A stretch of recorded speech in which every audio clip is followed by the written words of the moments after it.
Hello student, आज हम study करेंगे reproductive system of human being. Human being एक यूनिसेक्सुअल एनिमल है, मीन्स मेल और female human being are separate. ऐसे ह्यूमन बीइंग जिनमें मेल रिप्रोडक्टिव सिस्टम प्रेजेंट होगा, मेल ह्यूमन बीइंग, और जिनमें फीमेल रिप्रोडक्टिव सिस्टम प्रेजेंट होगा, फीमेल ह्यूमन बीइंग होगी। ह्यूमन बीइंग में क्लियर सेक्सुअल डाइमॉर्फिज्म प्रेजेंट होता है। सेक्सुअल डाइमॉर्फिज्म एक हम प्रॉपर्टी कह सकते हैं जिसमें मेल और फीमेल एनिमल्स को मोर्फोलॉजिकली एक्सटर्नल कैरेक्टर के बेसिस पे अलग अलग हम डिफ्रेंशिएट कर सकें। तो ह्यूमन बीइंग में भी ऐसे कैरेक्टर्स, मोर्फोलॉजिकल कैरेक्टर्स प्रेजेंट है जिससे हम मेल और फीमेल ह्यूमन बीइंग को अलग अलग आइडेंटिफाई कर सकते हैं। मेल ह्यूमन बीइंग में एक्सटर्नल जेनाइटल ऑर्गन के फॉर्म में पेनिस प्रेजेंट है, स्क्रोटम प्रेजेंट है।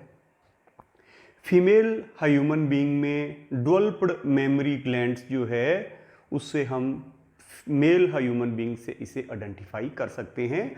मेल ह्यूमन बीइंग में मेमोरी ग्लैंड्स जो है वो रिड्यूस्ड कह सकते हैं या वेस्टिजियल ऑर्गन्स है।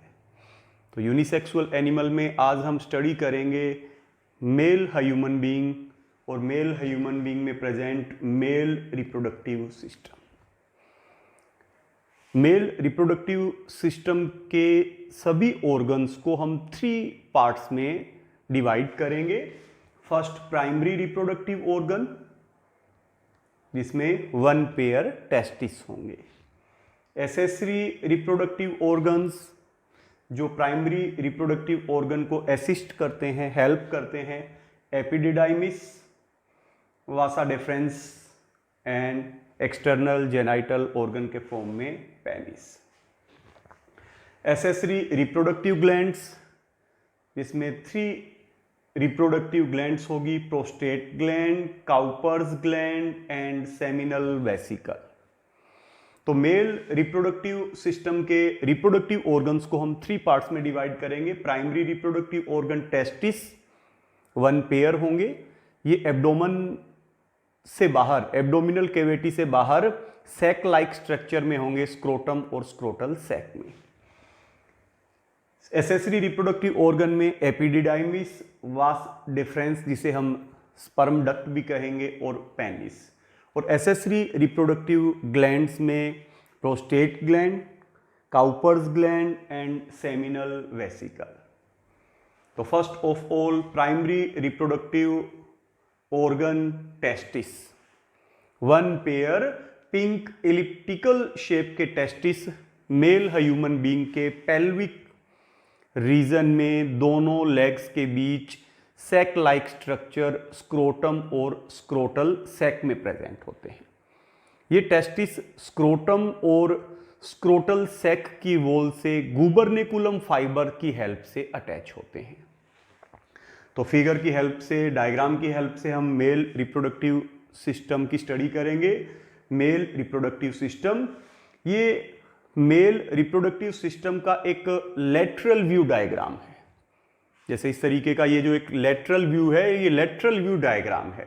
तो इसमें सिर्फ हम एक स्क्रोटम और उसमें प्रेजेंट टेस्टिस को इसमें शो कर पाएंगे। तो एक लेटरल व्यू डायग्राम की हेल्प से आज हम मेल रिप्रोडक्टिव सिस्टम की स्टडी करेंगे। ये एक सैक लाइक स्ट्रक्चर है, ये वाली एक सैक लाइक स्ट्रक्चर। ये सारा जो पार्ट्स है ये एब्डोमेन कैविटी में है। एब्डोमेन कैविटी से बाहर ये एक सैक लाइक स्ट्रक्चर है जिसको हम स्क्रोटम या स्क्रोटल सैक कहते हैं। क्योंकि ह्यूमन बीइंग में जो प्राइमरी रिप्रोडक्टिव ऑर्गन है 1 पेयर टेस्टिस, ये फीमेल प्राइमरी रिप्रोडक्टिव ऑर्गन की तरह एब्डोमिनल कैविटी में नहीं होते। ये एब्डोमिनल कैविटी से बाहर एक बैग लाइक स्ट्रक्चर में होते हैं जिसे स्क्रोटम या स्क्रोटल सैक कहते हैं। क्यों होते हैं? स्क्रोटम या स्क्रोटल सैक का टेम्परेचर जो है वो बॉडी टेम्परेचर से 2 to 3 डिग्री सेल्सियस कम होता है। जो इनमें जो टेस्टिस होंगे उनमें स्पर्म फॉर्मेशन के लिए ऑप्टिमम टेम्परेचर होगा। तो यहाँ पे टेस्टिस को एक ऑप्टिमम टेम्परेचर प्रोवाइड करने के लिए ये टेस्टिस जो है वो एब्डोमेन कैविटी की बजाय एब्डोमेन कैविटी से बाहर स्क्रोटम या स्क्रोटल सैक में प्रेजेंट होते हैं। ये टेस्टिस जो है किस में प्रेजेंट होगा? स्क्रोटम में। स्क्रोटम और स्क्रोटल सैक ये क्या करता है? बॉडी का जो हम कहेंगे कि इस स्क्रोटम का लो टेम्परेचर मेंटेन करता है। हमने देखा था कि एब्डोमेन कैविटी से यहाँ का टेम्परेचर 2 to 3 डिग्री सेल्सियस कम है, जो स्पर्म फॉर्मेशन के लिए ऑप्टिमम टेम्परेचर है। अब इस स्क्रोटम की अगर हम वॉल को देखेंगे तो स्क्रोटम की जो वॉल है वो elastic covering of thin and hairy skin से कवर है। सबसे बाहर की ओर इलास्टिक और थिन हेयरी स्किन जो है इसको कवर करेगी, और इसी के साथ में इस स्क्रोटम की वॉल में एक थिक लेयर प्रेजेंट होगी। कौन सी मसल्स की? अनस्ट्रिएटेड मसल की। स्क्रोटम की जो वॉल है ना, सबसे आउटर साइड पे जो इसकी स्किन होगी वो इलास्टिक और हेयर्स वाली स्किन होगी। इसी के साथ में कौन सी मसल की लेयर यहां पे? अनस्ट्रिएटेड मसल लेयर यहां पर प्रेजेंट होगी। स्क्रोटम की वॉल में प्रेजेंट अनस्ट्रिएटेड को हम स्मूथ मसल्स भी कहते हैं, जो इनवॉलेंट्री नेचर की है। इसका नेम होगा डोर्टोस मसल। तो इसकी वॉल में प्रेजेंट अनस्ट्रिएटेड और स्मूथ मसल्स डोर्टोस मसल है। इस डोर्टोस मसल्स, अनस्ट्रिएटेड और स्मूथ मसल्स के साथ में क्या होगा कि इसमें यहां पे स्ट्रिएटेड मसल फाइबर भी प्रेजेंट होगी। In each half of scrotum, a tuft of rod-shaped striated muscle fiber, cremaster muscles। तो वॉल में स्किन के साथ में एक अनस्ट्रिएटेड मसल भी है, डोर्टोस मसल। इसके साथ में यहां पर एक स्ट्रिएटेड मसल फाइबर भी होगी। Striated means voluntary muscle fibre, cremaster muscle. इसकी वॉल में, स्क्रोटम की वॉल में present striated muscle fibre, cremaster muscle क्या करती है? इसे एब्डोमिनल सबक्यूटेनियस मसल्स के साथ में अटैच करती है। सबक्यूटेनियस मींस स्किन के नीचे की जो लेयर्स है, स्किन के नीचे की जो मसल्स है, उससे अटैच करती है। स्क्रोटम और स्क्रोटल सैक वो बैग लाइक स्ट्रक्चर है जिसमें टेस्टिस जो है वो प्रेजेंट है। एब्डोमिनल कैविटी और स्क्रोटम, इनके बीच में एक कैनाल होगी। एब्डोमिनल कैविटी और स्क्रोटम के बीच में एक कैनाल होगी जिसे हम कहेंगे इंगुइनल कैनाल। क्या कहेंगे? Inguinal canal. Inguinal canal connect करती है एब्डोमिनल कैविटी को और स्क्रोटम को। इनके बीच की ये वॉल है। यहां एक मोटे कोर्ड, रस्से जैसी स्ट्रक्चर्स इस स्पर्मेटिक इंगुइनल कैनाल से एब्डोमिनल कैविटी से स्क्रोटम के अंदर आती है। उसे बोलेंगे हम स्पर्मेटिक कोर्ड। एक रस्से जैसी स्ट्रक्चर है स्पर्मेटिक कोर्ड। इस स्पर्मेटिक कोर्ड में क्या है? टेस्टिस से निकलने वाली जो स्पर्म डक्ट है, जिसे हम वास डिफरेंस कहेंगे। टेस्टिस में ब्लड की सप्लाई करने वाली टेस्टिस आर्टरी भी है, और यहां से इंप्योर ब्लड को लेके जाने वाली टेस्टिस की वेन भी है। तो एक स्पर्मेटिक कोर्ड, एक रस्से जैसी स्ट्रक्चर जो एब्डोमिनल कैविटी और स्क्रोटम के बीच की इंगुइनल कैनाल में होती है, उसमें क्या क्या होंगे? उसमें sperm duct means vas deferens भी होगी, टेस्टिस में ब्लड को लाने वाली आर्टरी भी होगी, और ब्लड को लेके जाने वाली वेन भी होगी। तो स्पर्मेटिक कोर्ड बनी होगी sperm duct, vas deferens, arteries और वेन्स की। अभी हम देखें तो स्क्रोटम के अंदर क्या प्रेजेंट है? स्क्रोटम के अंदर ये प्राइमरी रिप्रोडक्टिव ऑर्गन कौन सा? टेस्टिस प्रेजेंट है। टेस्टिस दो कवर से कवर्ड होता है। इसमें आउटर जो कवरिंग है टेस्टिस की, ये आउटर ट्यूनिका वेजाइनेलिस, ये आउटर कवरिंग जो है वो बिल्कुल हमने इसमें राउंड बना रखी है। और टेस्टिस की ये तो है स्क्रोटम, ये स्क्रोटम के अंदर ये स्ट्रक्चर जो बनी हुई है ये टेस्टिस है। टेस्टिस की आउटर कवरिंग ट्यूनिका वेजाइनेलिस, ये वाली हमने बिल्कुल राउंड बना रखी है। और ये वाली जो इनर कवरिंग जो होगी उसे हम कहेंगे ट्यूनिका एल्बुजिनिया। ये ट्यूनिका एल्बुजिनिया अंदर की ओर इस तरीके से फोल्ड होकर इस टेस्टिस के अंदर की कैविटी को अबाउट 250 छोटे छोटे कंपार्टमेंट्स में डिवाइड करेगी। आप देख सकते हैं इस स्क्रोटम में जो टेस्टिस है, इसकी आउटर जो कवरिंग है ट्यूनिका वेजाइनलिस बिल्कुल राउंड है, और ट्यूनिका जो एल्बुजिनिया है ये वाली अंदर की ओर इस तरीके से क्या बना रही है, फिंगर लाइक प्रोजेक्शंस कह सकते हैं, फोल्डिंग्स कह सकते हैं। तो इस फोल्डिंग के रीजन से टेस्टिस के अंदर की कैविटी इस तरीके से 1 2 3 हमने यहाँ पे कुछ बनाई है, इस तरीके से छोटे छोटे कंपार्टमेंट्स में डिवाइड है। इन कंपार्टमेंट्स को हम कहेंगे अबाउट कितने, एक टेस्टिस के अंदर ऐसे कितने कंपार्टमेंट्स बन जाएंगे, अबाउट 250 कंपार्टमेंट्स बन जाएंगे, जिनको हम टेस्टिक्यूलर लोब्यूल्स कहते हैं। क्या कहते हैं, टेस्टिक्यूलर लोब्यूल्स। अब ये जो टेस्टिक्यूलर लोब्यूल्स है, इस टेस्टिक्यूलर लोब्यूल में, ईच टेस्टिक्यूलर लोब्यूल में 2 से 3 इस हम कहेंगे कि इसके जो छोटे छोटे कंपार्टमेंट्स है, जिनका नेम क्या है, टेस्टिक्यूलर लोब्यूल्स। एक टेस्टिक्यूलर लोब्यूल में 2 से 3 सेमेनिफेरस ट्यूब्यूल्स प्रेजेंट है। सेमेनिफेरस ट्यूब्यूल्स टेस्टिस की स्ट्रक्चरल और फंक्शनल यूनिट है, जिनमें स्पर्मेटोजेनेसिस के प्रोसेस से मेल गैमीट स्पर्म्स का फॉर्मेशन होता है। तो यहां एक जो कितने कंपार्टमेंट, कितने टेस्टिक्यूलर लोब्यूल, 250, और एक में कितने 1 2 से लेकर 3 तक इसमें सेमेनिफेरस ट्यूब्यूल्स होगी। तो ये जितनी भी सेमेनिफेरस ट्यूब्यूल्स होगी, ये सारी की सारी ऊपर की ओर जाकर टेस्टिस के अंदर ही, ये सारा टेस्टिस है राउंड, इस टेस्टिस के अंदर ही ये सभी की सभी सेमेनिफेरस ट्यूब्यूल्स ऊपर जाकर आपस में एक नेटवर्क बनाती है, जिसे हम कहेंगे रेटेटेस्टिस। क्या कहेंगे, रेटेटेस्टिस। ये सारी की सारी सेमेनिफेरस ट्यूब्यूल्स टेस्टिस से बाहर नहीं आएगी, ये सारी की सारी सेमेनिफेरस ट्यूब्यूल्स टेस्टिस के अंदर ही ऊपर जाकर एक नेटवर्क बना लेगी, नेम होगा रेटेटेस्टिस। और इस रेटेटेस्टिस से वासा इफेरेंसिया नेम की डक्ट के फॉर्म में टोटल कितनी 12 to 20 वासा इफेरेंसिया डक्ट जो है वो बाहर आएगी। क्लियर है, टेस्टिक्यूलर लोब्यूल्स में 2 से 3 सेमेनिफेरस ट्यूब्यूल्स, सारी सेमेनिफेरस ट्यूब्यूल्स टेस्टिस के अंदर एक नेटवर्क बना लेगी, रेटेटेस्टिस, और इस रेटेटेस्टिस से ये निकल रही है डक्ट, ये 1 2 3 4 ये बाहर निकलेगी।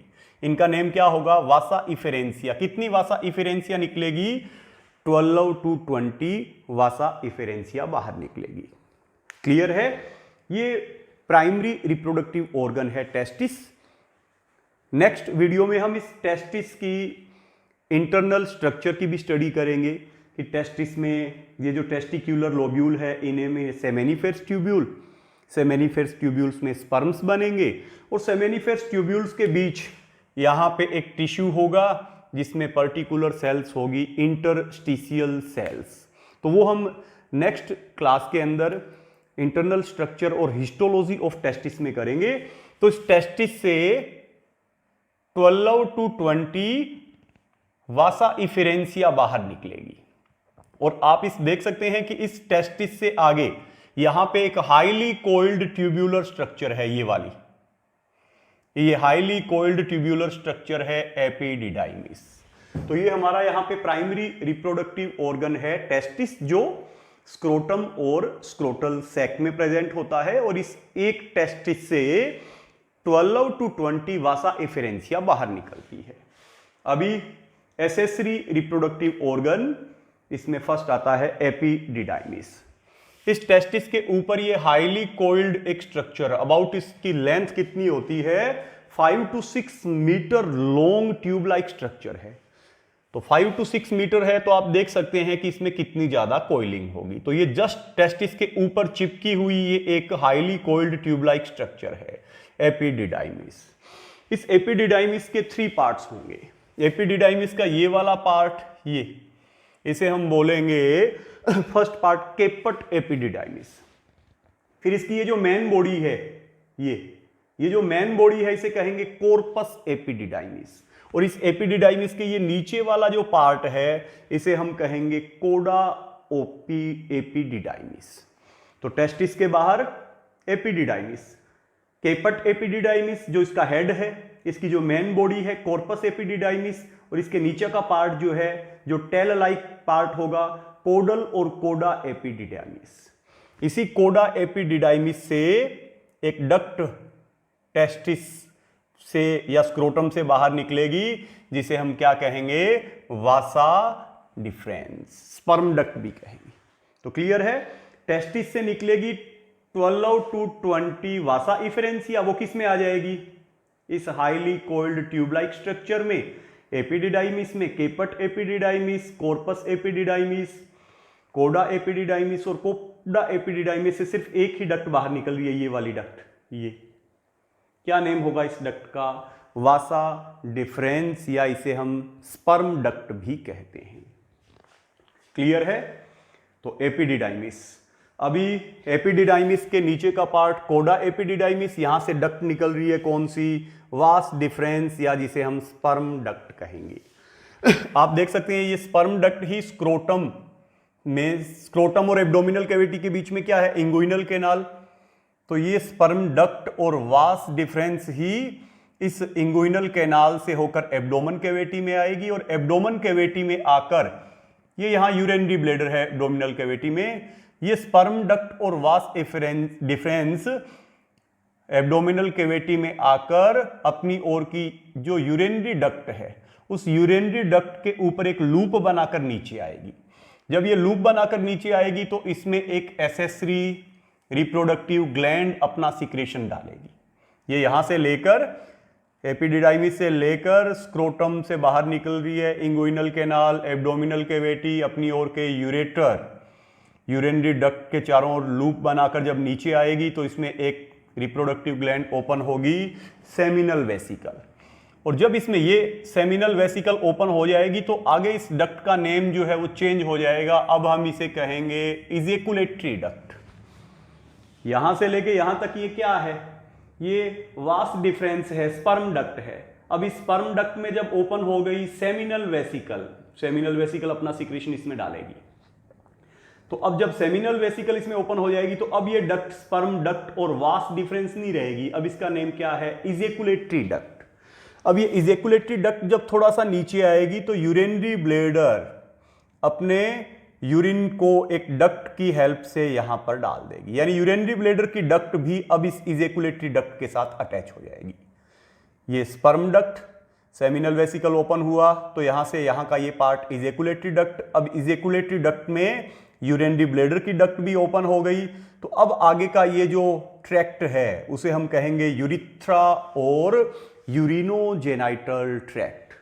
यूरिनोजेनाइटल ट्रैक्ट या यूरेथ्रा इसे क्यों कहते हैं, क्योंकि इसमें टेस्टिस से बने हुए स्पर्म्स और इन एसेसरी ग्लैंड्स का बना हुआ सीक्रेशन जिसको हम सीमन कहते हैं, तो रिप्रोडक्शन के लिए सीमन भी इसी ट्रैक्ट से बाहर निकलेगा और यूरिनरी ब्लैडर से यूरिन भी इसी ट्रैक्ट के थ्रू मेल ह्यूमन बॉडी में बाहर एक्सक्रीट होता है। तो आगे का ये जो पार्ट है इसे हम यूरेथ्रा और यूरिनोजेनाइटल ट्रैक्ट कहेंगे, जो मेल में एक्सटर्नल जेनाइटल ऑर्गन पेनिस में से एक ट्रैक्ट के फॉर्म में इसके टिप पे प्रेजेंट एक ओरिफिस अपर्चर से बॉडी से बाहर ओपन होता है।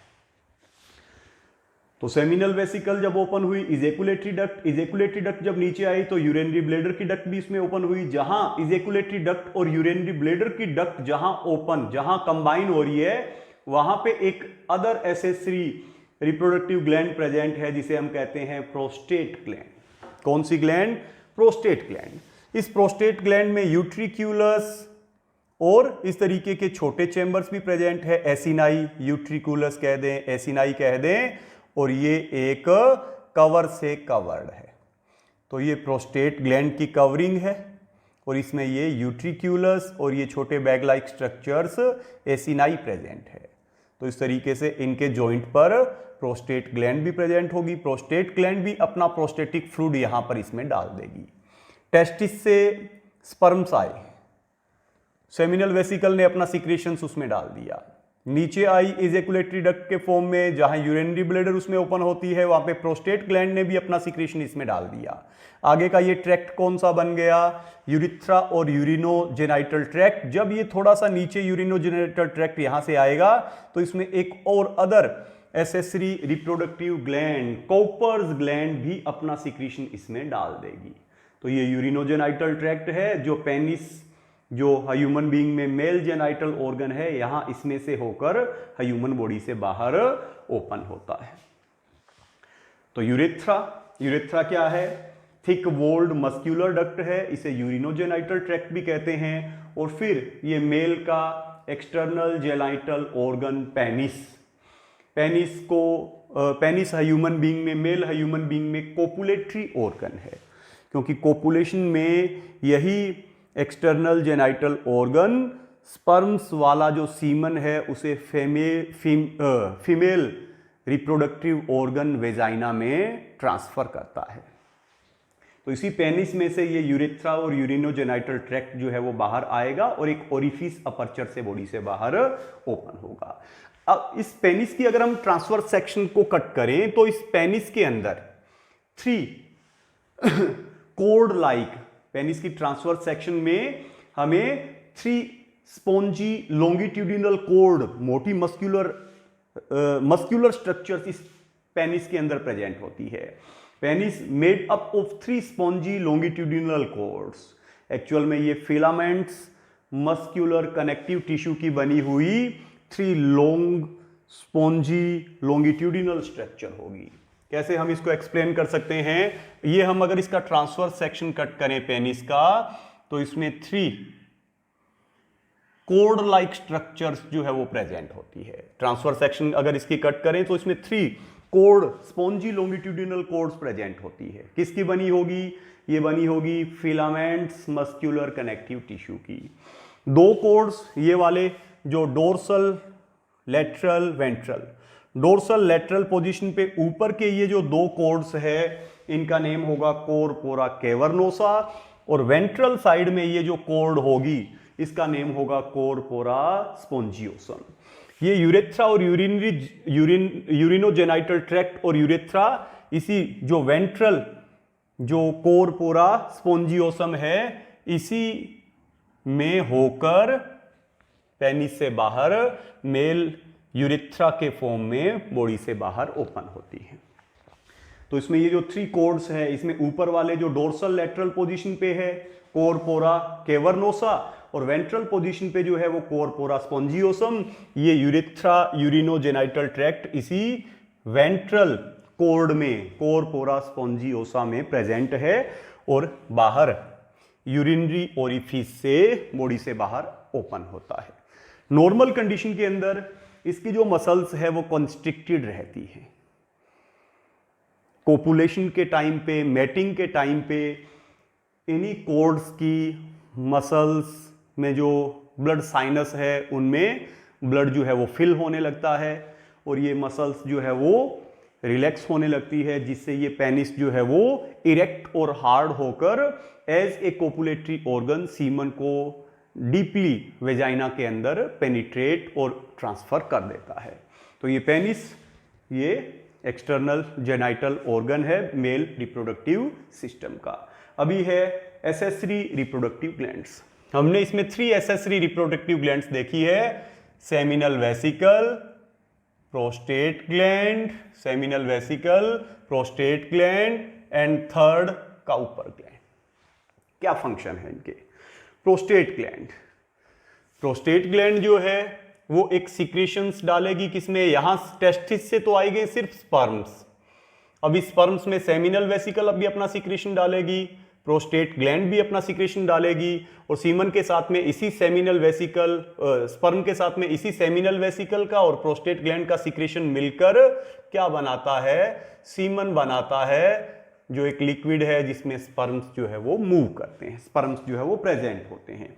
तो प्रोस्टेट ग्लैंड जो अपना प्रोस्टेटिक सिक्रीशंस डालेगी, इसमें जब आएगा स्पर्म्स तो यहाँ पे जो प्रोस्टेट ग्लैंड अपना प्रोस्टेटिक सिक्रीशंस डालेगी वो सीमन का कितना % पार्ट बनाएगा?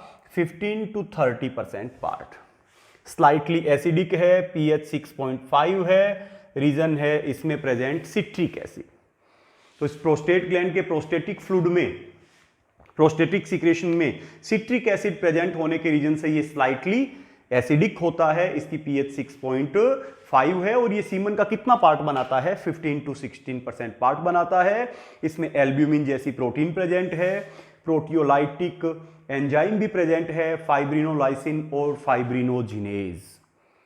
तो इससे ये जो सीमन है वो लिक्विड बना रहता है, स्पर्म्स जो है वो इजीली इसमें मूव कर पाते हैं, स्पर्म की मोबिलिटी बनी रहती है। नेक्स्ट हम कहें तो सेमिनल वेसिकल, ये वाली स्ट्रक्चर, ये वास डिफरेंस जब यूरिनरी डक्ट के ऊपर लूप बनाकर नीचे आएगी तो सेमिनल वेसिकल भी अपना सिक्रीशन इसमें डालेगी। सेमिनल वेसिकल को हम यूटेरस मैस्क्यूलाइनस भी कहेंगे, यूटेरस मैस्क्यूलाइनस। ये अपना कौन सा सेमिनल सिक्रीशंस इसमें डालेगी। सेमिनल फ्लूइड जो है वो सीमन का कितना परसेंट पार्ट बनाएगा, 60% पार्ट सीमन का जो है वो सेमिनल फ्लूइड बनाता है। ये स्लाइटली एल्केलाइन नेचर का है, इसकी pH 7.4 है। इसमें फ्रक्टोज जैसी शुगर्स प्रेजेंट है जो स्पर्म्स को मोबिलिटी के लिए, स्पर्म्स को मूवमेंट के लिए एनर्जी प्रोवाइड करती है। इसमें प्रोस्टाग्लैंडिन्स भी प्रेजेंट है जिससे यूटेरस की वॉल में मसल्स के अंदर कॉन्ट्रैक्शन और रिलैक्सेशन होते हैं, तो वेजाइना के स्पर्म्स जो है वो ऊपर की ओर ओविडक्ट की ओर मूव भी करते हैं।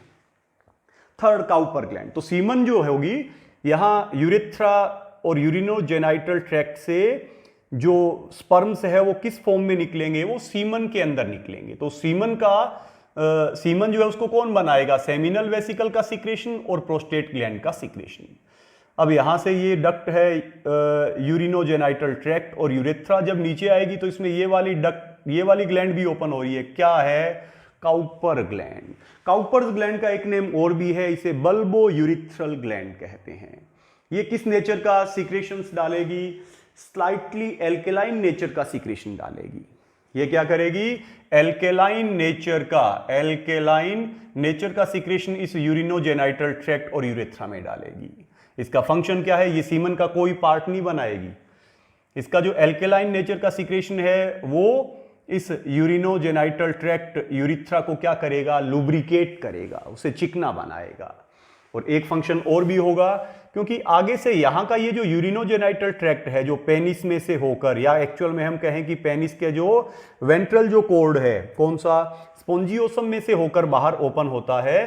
इसमें नॉर्मल कंडीशन में यूरिनरी ब्लेडर से यूरिन जो है वो इसी के थ्रू बॉडी से बाहर एक्सक्रीट होता है। तो यूरिन जब एक्सक्रीट होगा तो इस यूरिनोजेनाइटल ट्रैक्ट और यूरेथ्रा का मीडियम एसिडिक होगा। तो इस काउपर्स ग्लैंड या बल्बो यूरिथ्रल ग्लैंड से जो सिक्रेशन रिलीज हो रहा है वो क्या करेगा, एक तो इस यूरिनोजेनाइटल ट्रैक्ट को लुब्रिकेशन प्रोवाइड करेगा और इसमें यूरिन के एक्सक्रीशन के रीजन से यहां का जो एसिडिक मीडियम है उसे भी क्या करता है, न्यूट्रलाइज करता है। तो ये मेल ह्यूमन बीइंग में प्रेजेंट मेल रिप्रोडक्टिव सिस्टम है जिसके ऑर्गन्स को हमने 3 पार्ट्स में डिवाइड किया है। प्राइमरी रिप्रोडक्टिव ऑर्गन में टेस्टिस है जो एब्डोमेन कैविटी से बाहर स्क्रोटम में है।